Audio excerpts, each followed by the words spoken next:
Hello, Ryan here, aka Mac, and welcome. Star Citizen 4.1.1 is now live, plus it is very, very likely that the Idris is releasing.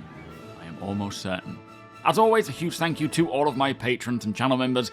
Thank you all so much for the support. I cannot do this without you guys. It is much appreciated.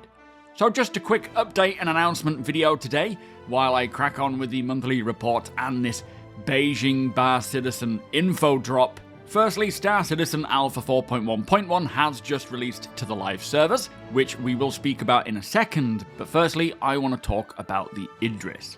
Now, for the Idris, we have seen a lot of new options for weapons like the Idris K's laser beam, missile turrets, even other types of weapons which I won't mention here, amongst other things. But what really caught my eye was that there are also new skins and paints for the Idris coming with Invictus.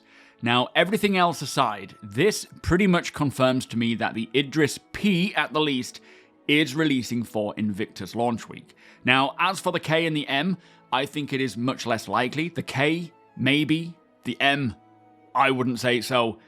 But providing paints for the Idris, to me, says that they are fully intending to release the Idris P as a flight-ready ship.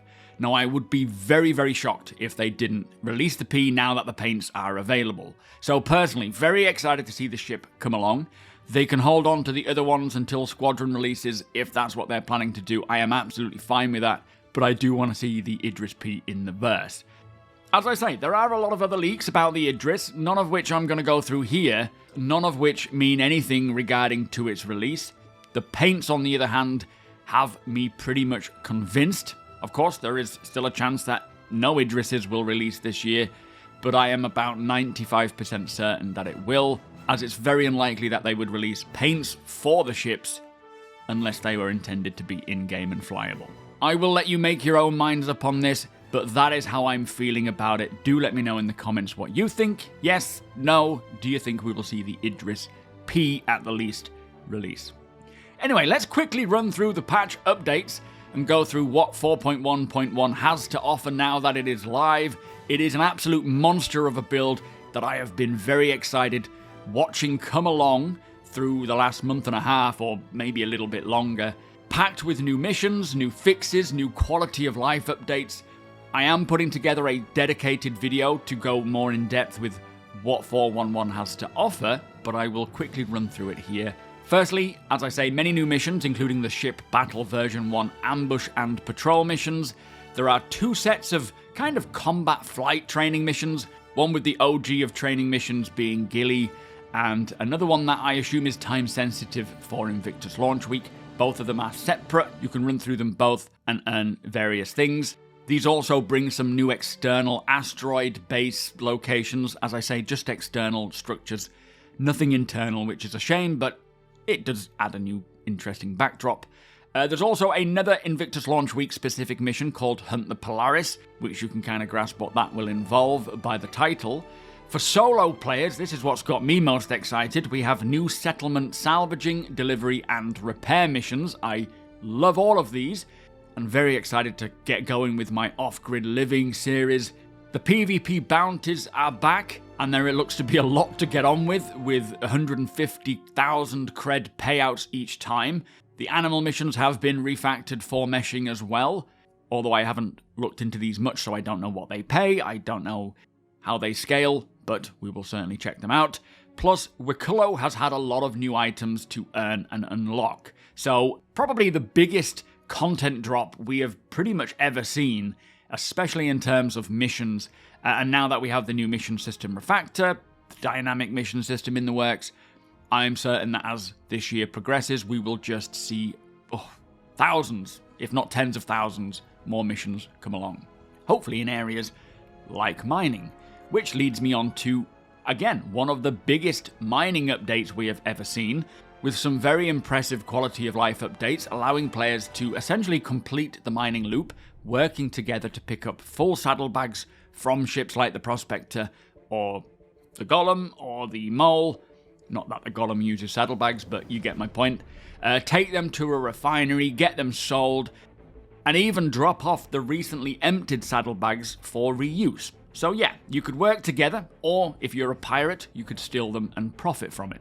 We also have new hairstyles. We have improved NPC dialogue and comm calls for updating us about missions, which is a nice touch. The new Quartz Vault SMG, plus a lot of other FPS weapon balance changes. There's also changes to the Paramed holstering option, which has ruffled a few feathers. Spectrum is now integrated into the MOBIGlass, so you can talk with players outside of the game while you are in-game. Updates to the party launch system to streamline it and clean up the process.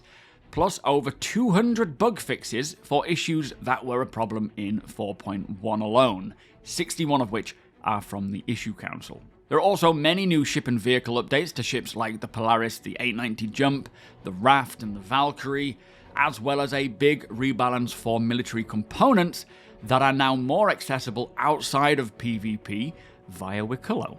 Plus, with Invictus, we have 4, potentially more, new ships and vehicles coming, including the Starlance Attack, the Greycat MTC, the Anvil Asgard, and the Guardian MX from Mirai. And as mentioned, the Idris P. Oh, and the first drop of AI blades, set to offer players the chance to change up various flight characteristics of their ship's performance. So, as you can see, they have really knocked 4.1.1 out of the park in regards to content and bug fixes. I haven't tried it yet, as it dropped to live last night, so I can't speak about performance or stability, but I am sure that they will just continue pushing this stuff more and more with all the foreseeable patches. That said, I'm sure the live release will highlight some other issues, and I suspect that we will see maybe a hotfix drop tonight, tomorrow, before Invictus, to hopefully tackle anything that got exposed with the, opening it up to the higher player count. But personally, I am so excited to get in and get playing. There is so much to this patch that I want to check out, both solo with my off-grid stuff, and as a group, doing a big old mining operation with the Org, hopefully, at some point soon, utilizing the Idris P as well. And if they do drop that, it'll certainly blow my mind.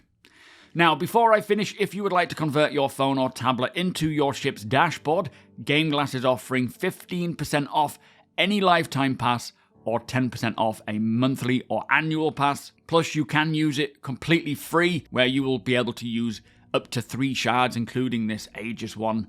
Plus, any purchase made using my link does directly support my videos, providing my channel with a direct kickback. And a huge thank you to those of you who have done so already, and a big thank you in advance to those of you who choose to do so. With that said though, if you do enjoy my videos, please do consider subscribing and helping the channel to grow.